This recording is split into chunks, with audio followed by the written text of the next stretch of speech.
おはようございます。画家の小木曽です。今日はですね、こちらの作品ですね。こちらの作品をお見せしようと思います。こちらの作品、すべて描き方をお見せします。逆光であるとかですね、洋服の描き方、あとはこう後ろの草むらとかですね、秋の雰囲気を出した作品です。もう少し最後加筆、して、完成としますけれども、この辺りで動画に皆さんにお見せしようと思います。よかったら最後までご視聴いただければと思います。それでは本編どうぞ。それでは解説をしていこうと思います。よろしくお願いいたします。墨入れという作業をしていっております。形に関してはデッサンをしてそれを転写しました。で、背景の部分というのは写真を転写しました。で、転写のちょっと今日丁寧にいきましょうかね。転写ってどういうことですかっていうことなんですけど、これやったら、6号というサイズですけども、6号のパネルの白味という、私はキャンバスではなくて白味という、ぜひですね、こういった動画もご覧いただければと思います。に、写真だったりデッサンをもうこのサイズかなというものに拡大コピーとか縮小コピーとかだいたい拡大コピーですけども知って、でそれをカーボン紙の代わりに私はですねベンガラと呼ばれるトレーシングペーパーにベンガラと呼ばれるもの、ライトレッドっていう顔料なんですけども、それをすり込んだ紙を用意しています。で、それを引いて、コピーなり、デッサンのあれを引いて、で、ボールペンなどでなぞるとこういう赤いペンになる、赤い線になると。で、それに、墨入れという、墨は僕は普通の牧場を、一応、ホームセンターで、高い、安いのもあれば高いのもあるので、ちょっと高いめのを買ってますけど、それに水を半分ぐらい入れて、墨をでなぞっていきました。で、これ全面になぞって。そしてこれインプリマトゥーラ、インプリンビトゥーラというんですけど、この要は白味というのが吸収がすごい強い下地なんで、その吸収を止めるというためにこういう風に塗っております。で、完成油、もうややこしいですね。ポピーオイルと、テレピンと、あとコバルトブルーと、ローアンバー。私は今回そういうちょっとグレートーンになるような感じで、塗りました。で、1層目はちょっと下地、薄めに塗って、ちょうど真ん中ぐらいかなぐらいの色、明度的にね。で、そこからもっと濃く、塗っていきます。ちょっと今回はある程度しっかりと本格的に教えていきます。例えば白味とかの作り方とか、カーボン紙の作り方もどこかで教えているんですけどね。そしてもうそれを2層やって、で、叩き筆というのを叩いてから、こういう暗い、2層目が終わって完全に乾かす。プロセスの中で乾かしていくんですね。乾かしていったということでございます。で、これは完成油と呼ばれるもので、画面を滑らせるような状態を作っておいて、そこから要は僕は暗いところから明るくぐーっと描いていくという技法です。古典技法というふうに言う人もいますけど、昔からある技法なんですね。ある程度中間ぐらいの色とかにして明るいところをモデリングして、で僕はだいぶ暗くして明るいのをぐーっと上げていくのが好きなんで、こういった技法を描いていってます。一番のハイライトからまず描いていきます。一番のハイライトを描いてちょっとずつ色をつけていって、である程度まで来ると今度暗い色を作ってそこに白を混ぜていく。わかりますか？で、大体は中間色を置いて、明るいとこを描いていくという風に描いていきます。で、そこに絵の具が厚く塗っていかれるのが、古典的な絵画の、一般的な方法なんですけども、だいたいこんな感じで明るいところをインパストっていう、いろんな言葉出てきますよね。インプリビトゥーラという、なんか自闘争というふうに私のお師匠さんは訳したんですけども、要は、吸収を止めるものをインプリビトゥーラ、イタリア語ですよね。とかですね、インパストとかは、インパストは何語なんですかね。これもイタリア語かな。はい。っていう厚く塗っていくというような、モデリング、英語で言うとモデリングみたいなものかなというふうに思います。そしてちょっと影の中の明るい色とかを絵の具を置いていっています。筆に関してはこれはもう本当になんか水彩とか用に買った筆なんですけど、案外使いやすくて、昔までは平筆というのがすごく私の中では、油彩用の平筆とかを使っていたんですけど、これは水彩用の丸筆ですね。ナイロンの筆で案外こういうのも使いやすくて、あれ意外と使えるやんちゅうことで、もう本当僕ね、筆とかめちゃくちゃ変わるんですよ。で、皆さんいつもこれ使うって意外と僕なくて、なんかあれ安くてもこれいけるやんとかと思ったらそれ使い続けたりとかなんかする人で、もうちょっと変わった人なんでついてくるの大変かもしれませんけど、絶対これやれば成功しますとかっていうのは案外僕はなくて、自分なりにずっと変えていくという。で今グリザイ油というかちょっと釜油に近い白と黒とローアンバーぐらいを使って書いていってます。でその際にやっぱり絵の具の質感とかは意識しながら、ただフラットに塗るだけじゃなくてちょっと厚く塗るとことか薄くするとこ、例えば明るいところとかはちょっと厚く塗るインパストって言いますけど、それでも絵の具の物質感みたいなのを少しつけておいたりとか、その、筋肉の方向とかですね。だからすごく難しい方法をやっているかもしれませんけども、初級的な動画も見つつこういう本格的なものもちゃんと見つつやっていくと皆さんの力でこうかけではないんで、毎度言うてます。こうかけじゃないです。もういろんな情報が皆さんの周りにもある、これからも出てくると思いますし、でそこから自分にアレンジいいところ使えるところなんかこういうとこかなとか、こういう考えなんかなとかっていうのをしっかりと考えていかれるといいかなというふうに思います。よくもう本当に0から100まで教えてくださいっていう人いますけども、やっぱりある程度自分で例えば30ぐらいまでは基礎的な部分っていうのももちろんそういう動画も上げてますので、自己学習しつつで自分のなんか30ぐらいからオリジナルの作品を作りつつ、でそこからまたいろんなものを積み重ねていってとかっていう、で困った時は鬼好評に出してくださいという感じですね。そういうふうに使っていけばいいかなというふうに思います。でこういうふうにしっかりとこの辺は絵の具ね、まだ筆致をポンと置いただけです。で本当に絵の具を置いていくという感覚です。もう筆跡なんかも残って、で唇とかちょっと赤みがかった、僕のこれやり方ですけど赤みがかってるとことかっていうのは、要はなんでグリザ油とか釜油で描くかとか、釜油っていうのは単色がね、釜油の中にある一つの方法としてグリザ油というのが白黒が、単色画に対して白黒画がグリザ油だから、僕はその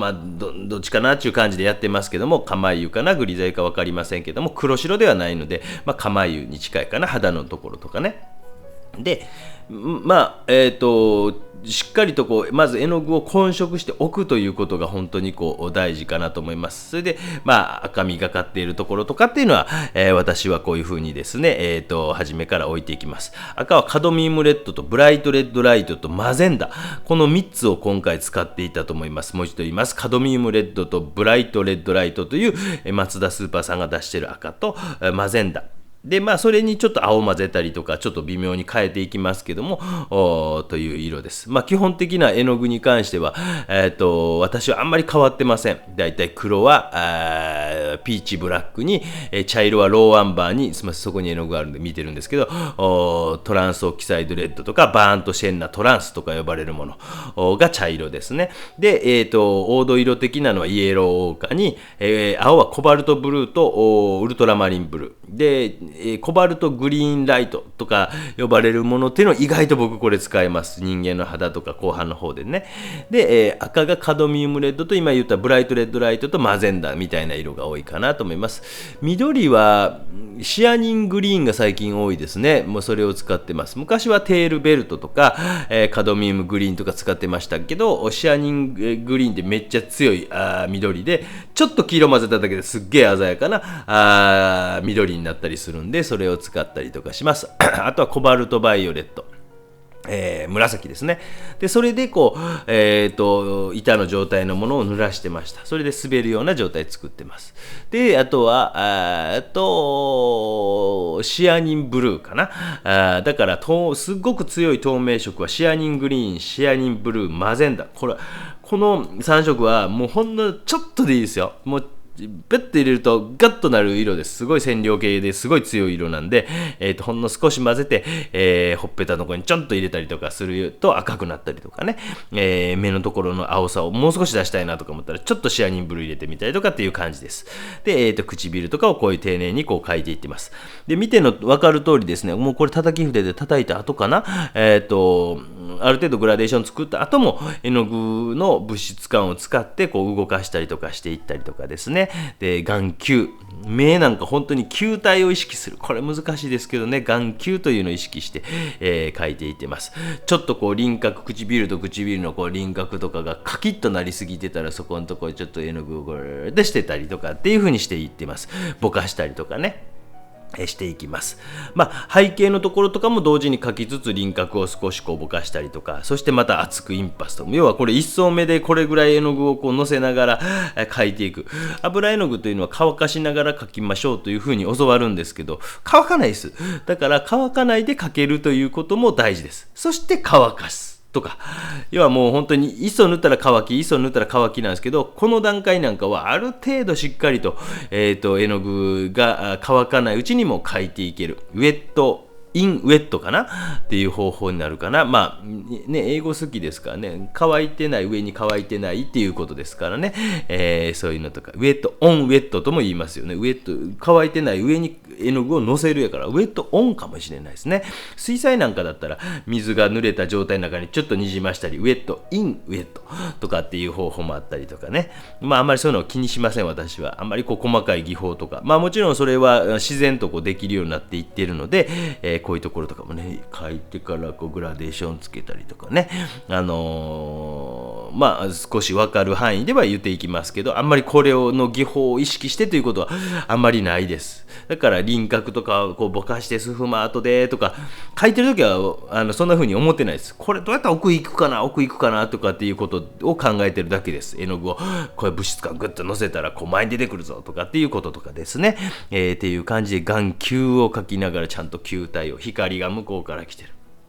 よくあるのはやっぱり光の方向みたいなのが外の光ですから、やっぱり光は定まりますよね。一方向太陽だけだったりするので、でも室内で描かれる絵とか見てると、光乱反射してこれは描きにくいやろなとかっていう絵が結構あったりしますので、光はある程度一方向にしてあげたりとか、自然光でできんやったら自然光でとか、プラス反射光を何かで代用して作ってあげるとか、その程度が一番いいかなというふうに思います。そしてこう奥のハイライトみたいなのを少しこう強めに描いていって、光をこうグッと入れてみたっていうことだったりとかしますよね。光を少しハイライトを強めに、奥のところからキラッと光っているようなで、こういうところなんかっていうのはすごくこう慎重に仕事をしていっております。こういう慎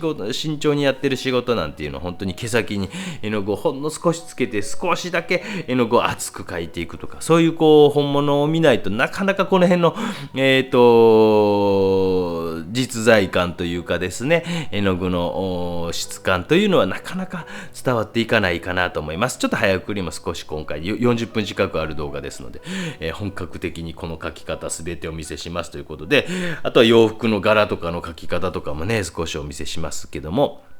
背景とかのどういうふうにこうやって、前後関係とか少し出していくのかなとかっていうのもしています。で、この辺も絵の具を厚く塗っていきます。油絵の具は僕はやっぱり面白いなと思うの、いろんな画材全部面白いんですよ。やっぱそれはそれぞれに面白さがあるので、そして同時にこれ乾かんうちに背景描いていってますよね。やっぱ後ろとの後ろがあるから前が見えてくるという考え方をちゃんと持っていないといけませんので、髪の毛もある程度大きなこうブラシストロークっていうんですか、筆のヒッチの跡みたいなのを使ってある程度こう乗せていってます。で背景、これは手ですね。手のところとかに光が当たっているという、少し光が当たっているという、今回のこの動画は最後の最後までは書いてないです。まだサインも入れてませんけど、ほぼもうある程度ここから大きな変化なくて、微妙な色をこう使っていくとかね、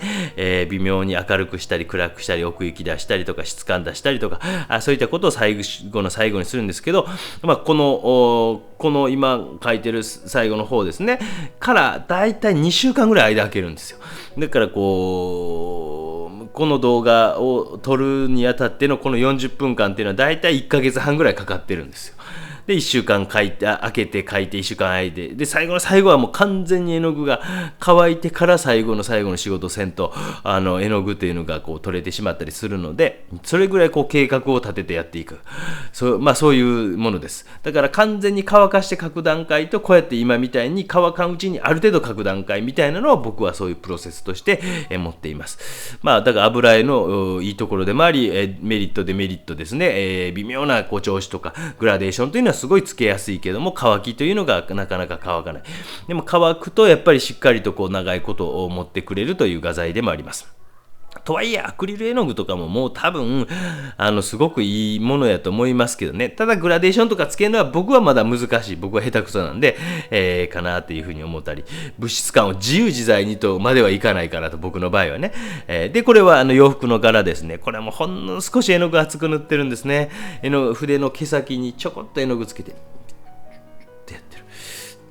ね、その少しの厚みみたいなのがすごくこう後で大事になってきます。まずこの暗い状態に明るいところだけまず描いていっているということなんですけども、少し絵の具を厚く塗っていく。そして背景とかを描いていきますけども、背景洋服はもうこう厚みをただ一層目はつけただけで終わってます。で背景をこう濡らして、要は完成油、コバルトバイオレットって僕は使ってますけども、これはもう本当何でもいいと思うんですけど、ちょっとこう色つけておいて、それが微妙にこう塗り残ったりしてもなんか少し色が見えてくるのでということで、そしてこうやっぱりこうもうちょっと黄土色系のなんていうかですね、枯れた葉っぱのような感じにしようかなということで、少し黄土色系に途中で切り替えて、それでティッシュで拭き取って、これがね結構ね拭き取らんでジャバジャバの状態でやってしまうんじゃなくて、本当にこう微妙に本当に氷のスケートリンクの上を滑るがごとく絵の具をこう使えたらいいかなぐらいの感じなので、これ背景から描いていってるということでございますね。背景から絵の具を手前にある葉っぱと後ろにある葉っぱみたいなのも同時に描いていくという感じで、もうどうしても絵の具がこうですね、手前だけ先描いてしまって後ろ描くということよりも同時にまず描いておいて、それがまたある程度こう立ってきてからまた絵の具を厚く塗るとかっていうことをするんですね、私の場合ね。でこれは写真的効果も生かしつつですね、後ろの方はピンボケの状態にしてあったりするんですけども、こういう技法はね、これベラスケスの画像いくつ探してもないんですけど、ベラスケスというラスメニータスっていう絵があるんですけど、ラスメニーナスか、一番有名な絵があるんですけど、それをね拡大していくとそれすごいやってあるんですよ。ここの辺がぼかして描いてるとかで、それを見せたいなと思うんですけども、拡大の画像がなくて、全体像ならあるんですけど、なんとかねGoogle アート&カルチャーさんにそれが出てこんかなと。遠近法の動画も出してます。それでぜひ使いたかったやつなんですけどね。でこういう風に全体ペペペペと絵の具を置いていって、しっかりこれ混色しておいてます。混色もうその辺全部カットしてますからね、混色してる様とかはカットしていってます。でパレットなんかもある程度汚れてきたらすぐ僕は拭き取ります。結構まめに拭き取る方やと思います。まめに拭き取っていきますもったいないと思ってどんどんパレットが汚くなっていってしまったり、いくつかやっぱり伸びひん人の特徴ってあって、ケチりすぎるっていうのも良くないなと思います。これ100円ショップでこれ100円ショップでとかって言うて、やっぱ使うとこは使わんところは使わんぐらいの、僕もこの筆もね多分1本100円ぐらいの筆でずっと書き続けてますもんね。ある程度できるものはできるかなと。100円ショップの筆でもいい筆もあるかもしれんし、すごい抜けやすいですよってコメントいただいたこともありますし、そのセリアさんでもダイソーさんでもね会社によって違うんかもしれませんので、背景というのを少し頑張って描いていってる。それで叩いて少し鳴らしていってる。もうどうしてもぐちゃっとなってしまったりしますよ。線一生懸命引いた線をぐちゃっと、それはそれでええかなと、1層目なんでっていう気持ちでやってってます。1層目だけで20分以上あるというね、丁寧に。そしてこれはぼかし筆、これ柔らかい扇形のファンの筆、これね意外とねナイロンの筆なんですけども、水彩のコーナーとか売ってたりするんですけど、これも逆に言うとAmazonさんで、売ってたりする筆にあったりするんですよね。ごめんなさいね、もうこれまだ使ってないですけど、最近そんなんばっか買ってるんですけど、これも1799円やったりしたんですけど、こんな風に水彩絵の具セットみたいなの売っとって、これはでも丸筆は入ってなかったわこんな感じのに、そういう扇形の筆とかついてたりするやつあったりして、それを旅先にずっと持ってってたりするんですけど、意外とこういうのが使えるかどうかっていうのを僕は試してみてたり、なるべく日本の会社の筆を使いたいんですけど、どうしても田舎に住んでるものですから、世界堂さん、新宿にある画材屋さんね、世界堂さんとかであんなとこで取材してみたいですけどね、一日中取材をさせてくれんかなとかね、めちゃくちゃすごいいろんなものありますもんね。溶き油コーナーだけで30分ぐらいの動画作れそうですもんね。油絵の具コーナーだけでも1時間ぐらい作れそうですしね。でも、実際使ってみたレビューみたいなの、すみません。これ完全に乾いた後ですね。はい、1層目乾いてまた1週間ぐらい経った後に、全面に紫色、コバルト、バイオレットというのを塗っていってますよね。絵の具の本当に構造を僕は本当に作っていきます。構造を作って深みを出していくこともすれば、絵の具のマテリアル、物質感ですね。マテリアル。マチエルっていうフランス語がありますけど、英語で言うとマテリアルって言います。要は物質感。絵肌とかっていうふうに略されますけど、そういうのがちょっと複雑に構造を作っていくとなっていくと。構造を作っていく。すみません、目が赤いですけど、寝起きということです。今日は健康診断があるので、健康診断中、どうせ暇やから、その時動画の編集ができるかなと。健康診断受けろとね、妻に言われて、はい、バリウムを飲むそうですけどもね。ということで、今書いていっておりますけども、そしてこれ洋服のとこね、後ろ背景ちょっとスカンブルといって、ちょっと明るく薄く塗ったでしょ。白いなんかトレーシングペーパーがかかったような状態にしたり、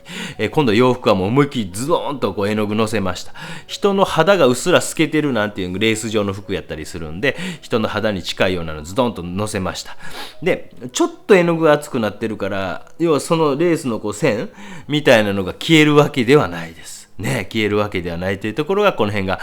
だから完全に消えないでこういう風に塗っていっているということですよね。もうその辺が絵の具の構造を巧みに使っていくということが皆さんねできればいいかなというふうに思います。こういうのを見るとうっすらと下のレースのあれが見えているということです。もうちょっと人の肌を赤みがかった感じにしようかなという感じで色を入れたりとかして、ちゃんと光の方向性を考えて立体感を出しつつ、下のレースのこれが、ほんとそうやって複雑に作ってるんですね。ぜひ機会があれば本物を見てください。木筆でこうやって叩いていってます。それでもやっぱりレースの線っていうのは見えてきます。で、それが終わったらまた、これは顔のところ全体に黄色くは、ちょっと白っぽい黄色っぽい、スカンブルっていう方法を使って、ちょっと硬い感じ、するという硬いという言葉もまた難しいですね。美術の用語で難しいですよね。カクカクカクとした感じとか黒白とかって強かったりするから、それを全体に薄いベールを要はかけて、ベールというかレイヤーみたいなのかけて、白っぽいレイヤーをかけてまた描いていくというによってまた複雑になっていくんですね、絵の具がね。で、そこからまた暗いところは暗く描いたりとか、やったりとかですね、明るいとこ、まず明るいとこからインパストって言って、絵の具が1層目も厚かったけど、2層目も厚いみたいな感じでぐっぐっと厚くインパストという形になっていっております。で、この辺というのも乾かないうちにちょっとずつ、僕なんかは点描を繰り返しながら、ちょっとずつ点描という風にしていくかなという風に思いますけどね。点描という風にしていきます。で、ね、この辺とかっていうのも輪郭がどれぐらいで溶け合うかなみたいなことをしながら点描みたいな感じでしていきながらですね、書いていっております。この辺もですね。で、本当にルネッサンスからですね、19世紀、要は印象派ができるまでの油絵の具の使い方と僕はほぼ変わらないと思っています。ほぼ。で、その当時のやっぱり油絵の使い方やっぱり上手なんですね。工芸的と言われれば工芸的なんですけど、工芸的で何が悪いっていうところも僕はやっぱ職人気質なところがあるのか分かりませんけども、でやっぱり日本に入ってきた時っていうのはどちらかというと印象派以降の技法が中心なんですね。で、僕のお師匠さんたちというのはその印象派より前の技法というのを研究されてきた方々がお師匠さんにあたるんですけども、で、それを本にしたりとかですね、してくださって、それを僕らが応用していくという世代なんかなというふうに思いながら、やっていってます。やっぱりすごい、一番初めに衝撃を受けた技法としては、もちろんルネッサンスのね、サンドロ・ボティチェリのプリマベーラとかもうわーと思いましたしね、レオナルドのもちろんモナリザも、モナリザは若干やっぱ遠いからですね、ディティールまで見れないんですけど、例えば同じルーブルの中に、確かフェルメールの絵とかもあるんですけど、ものすごい間近で見れるんですよね。しっかり絵の具の物質感ついとるなとかっていうのに感動したりとかですね。あとは北方ルネッサンス系の画家で、その後イギリスに行くんですけど、ハンス・ホルバインっていう、絵の具会社でホルベインっていう会社があり、そして暗いところをより暗く描いていく、ハンス・ホルバインっていう、ホルベインという絵の具会社ありますけども、ホルバインの人の肌の描き方はすごいなと思いましたね。物質感というよりは、表層描写みたいな感じなんですけど、どちらかというと北方ルネサンスと呼ばれる、またややこしいの出てきましたね。ちょっと丁寧に解説すると、イタリアルネッサンスというのがイタリアのあたりね。で、ドイツとか、オランダ、ベルギー、ルクセンブルグ、あのあたりっていうのを、ネーデルランド。今でもオランダってネーデルランドっていうふうに言いますけども、日本だけかな、オランダっていうのかな。で、ネーデルランド、あの辺りのことネーデルランドっていう風な地名だったんですよね。で、そこの辺でも同じ時期にルネサンスっていうのは栄えていくわけなんですけども、で、そちらの書き方とイタリアルネサンスの書き方で違うんですよ。で、その後にちょこっと後にベネチアルネサンスっていうのも出てきます。ね、だからその辺の書き方とは若干違うんですよ。ね、ラーメンでも九州は豚骨で北海道は塩と味噌が中心、醤油もあれば、豚骨はないでしょみたいなことですよ。多分ね、間違えてるか、またラーメンの例えですけども、で、この辺すみません、丁寧に書いていってますけども、で、北方ルネサンスのその技法、有名なところで言うとデューラーとかね、だったり、一番、花開かしたとされるのはヤン・ファン・アイク先生がですね、アルフォルフィーニ氏の夫妻の肖像とかってありますけども、そういった絵があるんですけども、それのもう絵の具の使い方とかすごいなぁと思ったわけですよ、もうおじさんは。で、それでこれはこの技法に近いことできんかなと思って、研究するわけでもないけども、東京芸術大学というところのユガ技法材料研究室というところに大学院と博士課程合わせて1、2、3、5年間いました。もうちょっと真面目に勉強しときゃよかったなと思う反面、もうなんかもうね、絵描くことの方が楽しくすぎてということで、いろんな文献もあったんですけどね、真面目に勉強しときゃよかったななんて反省もありますけども、なんかそういうところで、こういう技法とかあるんやなっていうふうに、この辺なんかだから本当にちょんちょんちょんちょんちょんと書いてってます。もうワンチンというのをね利用しながらですね、ちょんちょんちょんちょんちょんと書いていっております。ちょんちょんちょんちょんちょんとこの辺のワンチンの作り方とかも私の動画も900本もあればね、ちょっと900本どれがおすすめか動画とかもね教えてもええかもしれませんけどね、ということでこの辺は丁寧に書いていっております。この辺の丁寧に書いていってる様みたいなのを見ると大変だよなと思うんじゃないですか。もちろんね AI でもある程度のことができるようになるとは思いますし、完璧にもう今から30年後ぐらいにはできてるかもしれませんけど、わかりませんけど、やっぱ最終的には人の手でっていう。私学生時代とかは1999年ぐらいに1回庭園美術館かなんかでカラバッジョ展っていうのがあって、もうすごいいい展、もちろんめっちゃいい展なんかやったんですけど、そこまで人入ってなかったですもんね。なんかどんどんその要は印象派より前の当時はやっぱり1999年とか、私が東京に上京したのが1995年とかで、やっぱり印象派展っていうのが中心っていうか、いっぱい人が入ると。で、例えばブリューゲルの、バベルの塔とかも来てるんですよ。あれ東武百貨店に昔美術館があって、あちらの方はどっちかというとそういう古典的なのやって、池袋というところに、すみません、これ洋服ね。ちょっと青色の柄をちょっと描いていってますよね。青っぽい柄を描いていってます。当時はそのデパートに例えば新宿やったら伊勢丹美術館ってあったり、渋谷は覚えてんけど、文化村とかありますよね。松濤美術館やらなんやって。で、私が住んでた池袋界隈には東部美術館と、西部はセゾン美術館って言って、でセゾン美術館はどっちかというと現代美術系をやっていて、例えば誰やったかな、ジョージ・シーガルとかエオンツ・クッキとか、あとは安井賞というのをやっていたのがそちらでした。で、一方東部はやっぱり差別化するためにどっちかというと古典的なのが多かったような記憶があったり、印象派ぐらいまでもやってたかな、なんとか美術館展とかね、そういったのや、後ろも書いててますね。このグリーンなんかまさにシアニングリーンに黄色混ぜて白混ぜてみたいな感じで鮮やかな緑作ってます。カドミウムグリーンみたいな色になりますけどね。そういったものもこれからちょっとね、で扇形の筆ぼかすときね、横と立ってね、横立って話がどんどん飛んでいきます。もうセゾン美術館とかでね、現代美術もあって、東部の方でそれでバベルの塔、要はブリューゲル、ルネッサンスのちょこっと後の要は、時代的に言うと、マニエリズムあたりになってくるかな。1570何年とかそのぐらいかな。ちょっとすみません。で、北方あちらの方のドイツとかの画家さんなんですけども、ドイツやったかな、オランダやったっけな、ごめんなさいね。で、そういうの着てたけど、そんな混んでなかったですもんね。今やったらうわーっと行くと思うんですけども、やっぱりこう宗教観みたいなものとかもなかなか難しかったりですね。旧約聖書のお話、まだややこしい話。そういうの全部動画一応頑張って自分なりにやってきましたんでね。美術教育、少しでもこう、技術的な部分と知識的な部分、私の浅い知識ですけどね、そういうことをやってきました。これで、背景、またこう、スカンブル技法的な感じでやっていっておりますよね。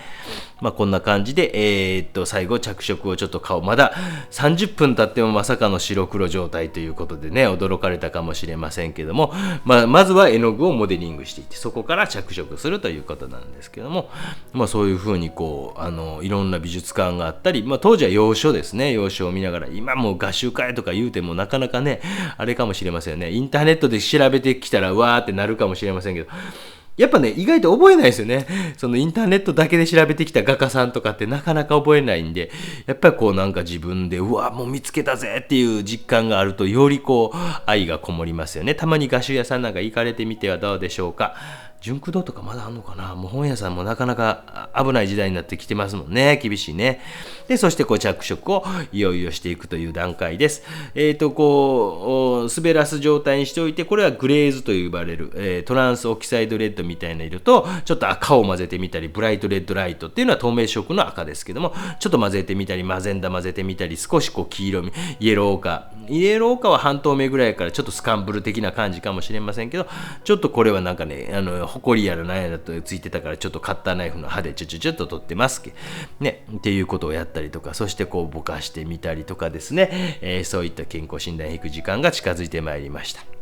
輪郭も外側からこうぼかしてあげて柔らかくしてあげたりとか、反射光ってどんな色がこの絵やったらええかなとかって思いながらこう描いてみたりとか、その辺のこう、微妙なこうあれを楽しんでます。実際にこう写真を見ながら描いてますけど、どっちかというと自分の中では頭の中でこういう色かなとかああいう色かなっていう風にしていってます。写真をそのまま写すというよりは、やっぱりこう構造を作って絵の具の質感みたいなのを活かしながら叩き筆で叩いてみたりとかですね、この辺はまだこの平筆みたいなのも絵が短い水彩筆なんですよ。のなんかこうね、斜めになんかカットされてる筆があって、これが意外と使いやすかった。本当に筆変わりますよ、僕はね。でちょっとこうマゼンダ系のこうピンクを、これも安い筆だったですよ。こういうこうセットに入ってたりするようなやつが使えんかなと思っていろいろ使ってみたりとかするんです。こういうの何が言いたいかって、こういうのね、こう斜めになってるでしょ。こういう風に斜めに意外とこういうのが使いやすかったりしてですね、っていうのおもろいなとか思ったりとかしてます。ぜひぜひ、こういうの斜めになってますよね。こう斜めになってますよね。こういうのね、こうした方がいいんか。分かりにくいね。はい、ちょっと斜めになってるような筆とかですね、使ってみたりとか、それで、ちょっとこう不透明の絵の具を塗って、ちょっとこう描いていってます。もう本当にこう今ね、もうインターネットとかでこういうの安く輸入してできるというようなあれもあったりするからですね。もう本当画材に関してはどこにいても手に入ると。逆に言うと日本の会社の人たちね、なんかお手伝いできることあったらいつでも言うてくださいね。本当ね、もう筆の会社名村さんなんかも営業の人とお話したことありますけど、名村大聖堂さんとかもね、水彩の筆とかすごい使いやすく、そしてこう、髪の毛なんかもね、なんか隙間のこう肌のとこを描いてったりするんですよね。後から髪の毛フィッと描くのもあれば、隙間のところを描いてったりもするとかですね、こういうところのハイライトとかをしっかりとこう絵の具をインパストで塗っていったりとかですね、するとかですね。もう本当にこう、もうどこでも買えるからですね、もうめちゃくちゃ便利になりましたよね。本当昔は絶対もう世界堂に行かない。それが楽しみやったんですけどね。世界堂行って何買おうとか、1万5,000円持ってるわとかね、そういうのとかものすごい楽しみ。浪人時代とかもそうでしたね。新宿まで歩いて行ってましたね、お金ないから。でも筆とか画材は池袋からやから、3、40分、もうちょっとかかったかな。自転車で行ったりもしてましたね。はい、懐かしいお話でございますけども、意外といけるんですよ。ね、で、明るいところを描いていきながら、絵の具をつけながら、特にやっぱ明るいところ、集中的に描いてるのがよくわかるんじゃないでしょうか。人間の目って明るいところに目いくじゃないですか。暗いところにいきなりね、うわ、暗いとかっていうところに目行くかって言ったら、この辺とか行かないでしょ、暗いとか。どっちかっていうと鼻の光がテカっとるおっさんみたいな、ね、明るい明るいとかっていうところに目行くわけですよね。で、そういうところに絵の具の質感とか物質感とかはちょっと早送りでもお見せしますけども、置いていくということで、ハイライトを描いていきながらですね、描いていってます。こういう細かい描写とかも、微妙なこの肌の色とかも、下の色とかをなんとかこう透けさしつつ描くか否かみたいなところが私の葛藤ですよね。だからそういうこう絵の具のこう構造みたいなのが3層4層5層塗ってあるところもあれば、2層ぐらいで終わってるところもあれば、下手すりゃ下の一番初めの構いグリザイユみたいな仕事が残っているところもあるかもしれないということで、ちまちま書いていきながら、本当にこうね、この筆自体は多分ある程度細くていい筆かなというふうに思います。コリンスキーかどうかわからないですけど、コリンスキーという動物が、イタチ科の動物がいて、もう多分もうなかなか買えなくなってくるやろから、もうナイロンの筆でなんとかせんといかんような時代がおそらく来ると思います。で、この辺の目とかのあたりとかもね、強く描きすぎずにこう輪郭とこうあれしながらとかっていうことを考えながらですね、暗いところとかも少しこう絵の具を置きながらとかですね、していっておるわけでございます。眉毛とかも、一本一本描きつつも、下の絵の具とあまりにもこう浮いて見えないようにどうしたらいいかなとかって考えたりしてます。っていうことをしながら、油絵の具というのはこういうふうに複雑な構造を作っていくことができて、ね、リアリティを持ったものを描くには適しているんちゃうかなと。僕ほどこれだけがいろんな画材を実験的にやりながらいろんなものを動画にしてきて言うてるから説得力あるでしょ。どうですか？わからないですけどね、もうこれが最高やとも言い切らないです。やっぱ水彩は水彩、色鉛筆は色鉛筆、パステルはパステル、全部良さがあるね。だからそれは皆さんに、描きたい表現に何が合うかっていうことを考えることが大事です。それがすごく大事だと思います。その表現に合わせてですね、あとはその時間とかもあるかもしれませんよね。短い時間やったら油絵ってなかなか難しい。でも逆に引っかかっとこう、今度僕も油絵の具を車にぶち込んでライブ配信ができんかななんて思ったりしてます。はい、そのためにちょっと車を変えようかなと思ってたりもするんですけどね。で、最後、唇とかのハイライトをこう描いていったり、もちろんこう完全には最後じゃないですけどね、そういうのはこうショート動画とかで上げれたらなと思いますので、よかったらそういうのもね、ショート動画とかもうまく編集ができるようになればといつも思ってるんですけど、おじさんっていうものはね、もう本当に2ミリずつぐらいしか進歩しませんのでね、はい、それでも進歩しようとしてるだけね、褒めたってください。頑張っとんだおさんとかね、歌ってください。ということで、この辺の微妙な色を描きつつ、あとは洋服とかもう少し描いていきますんでね、洋服これ要はレースの肌があってレースがあって影が落ちてる、その影描くんですよ。はい。でそれでまた完全に乾いた後またこう描いたりとかするんですけど、今回は影までですけど、それだけで立体感みたいに出てきますよっていうのをこうお見せしたりとか、この辺はもう最後は名村さんの面相筆をこう山切りカットにしてそれでこう描いていっていると。この時はちょっとテレピンと完成油ちょっと多めに溶いて、ほとんどの作業っていうのは塗った完成油の上にこう滑らすように描いていってますけど、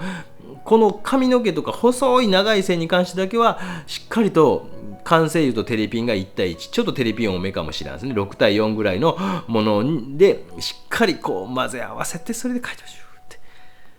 っていう、ちょっとこう液体状を強めにしていることがこういうのもですね多いです。そこだけ、それ以外は本当にこう溶き油ほぼ使わないで描いてます。要は濡れた完成でここ影とか、これをもやっぱテレピンとか完成を多めに使ってます。こういうところなんかね、これ隙間描いてってでしょ、で隙間から落ちた影、光の方向とか考えて落ちた影とかを描いていくと、こういうことをしてるんですよね。地味な仕事をどんどんしていっております。そうするとちょっと立体感とかっていうの出てきますんでね、その後もですね早送りをちょっとお見せしていって、そうするとこうちょっと立体感がちょっと見えてきたんちゃうかなという感じになります。だいたいこう早送りは5倍速でやってます。チュンチュンチュンチュンチュンチュンと影の中とかっていうのも静かな影の中にもとかね、そして背景とかに少し絵の具とかも置きながら、また手前に置いたりとか葉っぱ描いたりとかこうしていって、機会があればよかったらね、本物を見ていただければこの辺の、ところが面白く見えるんじゃないかなと思います。なるべく頑張って丁寧に解説したつもりですけども、もし皆さんからリクエストとかこんなこと教えてとか、もうこんなアホみたいに初歩的すぎるから聞くの恥ずかしいわ、でも結構ですよ。ぜひぜひお待ちしております。もうそういう質問があれば遠慮なくまた動画にできそうならば、していきたいと思いますので、ということで解説はありがとうございました。以上で解説は終了します。